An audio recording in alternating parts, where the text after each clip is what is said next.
ഈ എല്ലാ സാധനങ്ങളും നമ്മൾ റെഡിമെയ്ഡായിട്ട് വാങ്ങുന്നതിന് പകരം നമ്മൾ കുറച്ച് കാര്യങ്ങളൊക്കെ നമ്മൾ ഉണ്ടാക്കി നോക്കുമ്പോഴത്തേക്ക് അത് സക്സസ് ആണെങ്കിൽ അതിൽ നിന്ന് കിട്ടുന്ന സുഖം ഭയങ്കര രസമാണ്.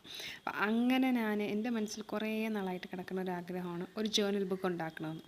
ജേർണൽ ബുക്സിനെ ഒരുപാട് കളക്ട് ചെയ്ത് വെച്ചിട്ടുണ്ട്, പക്ഷേ എന്നാലും ഓൺ ബുക്കായിട്ട് ഉണ്ടാക്കണം എന്നുള്ളതാണ് എൻ്റെ ഏറ്റവും വലിയതെന്ന് പറയാനില്ല, പക്ഷേ കുറേ നാളത്തെ ആഗ്രഹമാണ്. സോ അങ്ങനെ ഞാൻ പേപ്പർ മേക്ക് ചെയ്യാനായിട്ട് ട്രൈ ചെയ്തു. പക്ഷേ പേപ്പർ മേക്ക് ചെയ്യാൻ ട്രൈ ചെയ്തെങ്കിൽ അതത്ര കറക്റ്റായിട്ട് വന്നില്ല. കുറച്ച് തിക്കൊക്കെ ആയിപ്പോയി പേപ്പർ.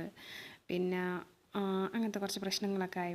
പിന്നെ പേപ്പർ ഞാൻ എന്തായാലും വാങ്ങാൻ തന്നെ വിചാരിച്ചു. പക്ഷേ എനിക്ക് തിക്ക് പേപ്പേഴ്സ് തന്നെ വേണം. എന്നാൽ അധികം തിക്കും ആകാൻ പാടില്ല, എന്നാൽ അധികം നൈസും ആകാൻ പാടില്ല. സോ അങ്ങനെ ഞാൻ ഓർഡർ ചെയ്തതാണ് മീഷോയിൽ നിന്ന് ഈ 25 ഷീറ്റ്സ് ഐവറി ഷീറ്റ്.